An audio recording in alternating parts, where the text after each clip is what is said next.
When he was born, no one in his family could have imagined he would still be alive today. Ntimbwe Mpamba is known as the longest surviving person with HIV on the entire African continent. He came into this world in 1982, already HIV positive. But now he has his immune system, or how has his immune system survived a ruthless viral onslaught for 4 decades? eNCA's contributor Mpho Lakaje brings us the special World AIDS Day feature. Perhaps not the physical state in which he wants to see himself, but certainly not where he was several years ago when his immune system took a knock, thus placing him in a hospital bed. Johannesburg resident Ntimbwe Mpamba was born HIV positive in the city of Kitwe in Zambia. But no one in his family, not even his mother, disclosed the news to him. At one point, I spent almost 8 years asking where I found the virus, because I lived a life which was programmed. I would go to school, come home, do homework, have tea with my mom. Like, my whole life was a timetable. Everything became so 1, 2, 3. I would go to a party. 2 hours later, I would say I'm going home. Why? Because my mother told me to only come for 2 hours. So dating was through love letters. I don't remember having any intercourse with any girl, because the dating was actually via letter writing. Like, how did that happen? Thank you very much, and I will be... Mpamba only discovered his HIV status following a sequence of events. His mother died in 2005, forcing him to relocate to Johannesburg to live with his older sister.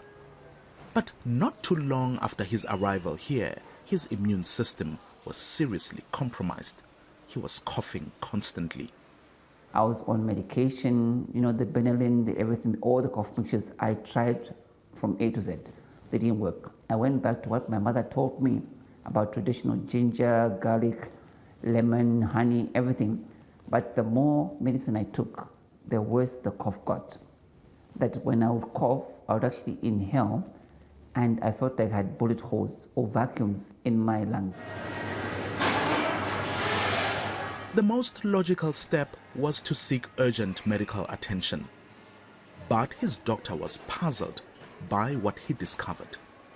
So he asked me, how can a person survive with a quarter left lung where the organs are and a full right lung? And I told him I came here to ask the questions, not to give the answers. With a severe case of TB, the doctor suggested a series of tests, including one for HIV. The results came back positive, leaving Mpamba puzzled. How was this possible, considering he wasn't having sexual relationships?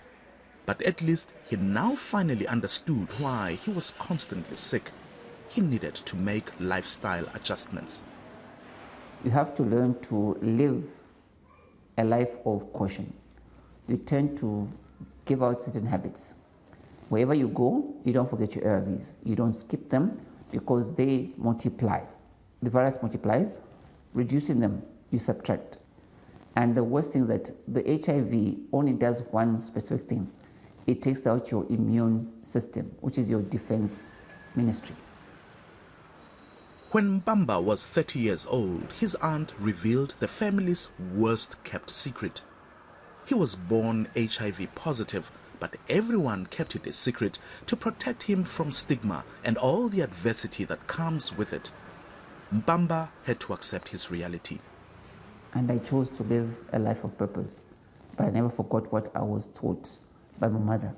But there's one thing that I still remember of her putting something into my life. She told me if something does not have a voice, it could never defeat you.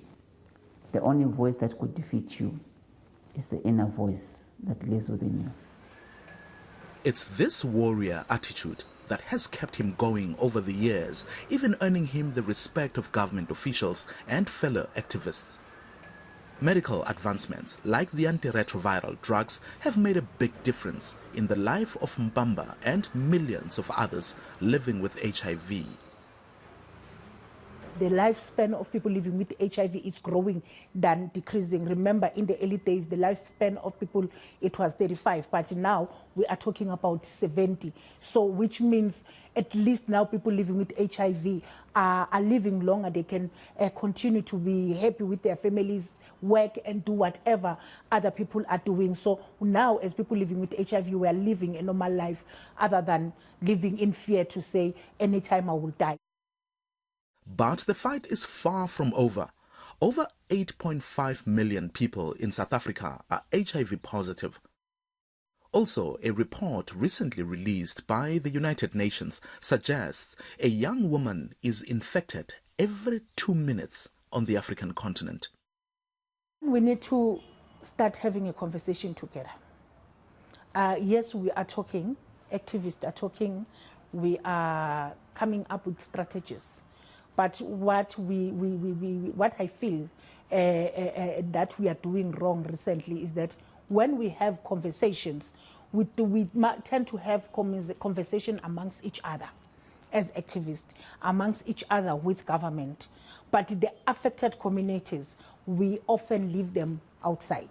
And when we go to communities, we just give them 1 hour, 2 hours. We don't give them space to speak out.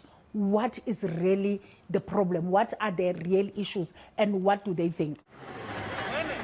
And most importantly, what role can every South African citizen, HIV positive or not, play in pushing back against the virus that affects all of us? Mpho Lakaje, Johannesburg.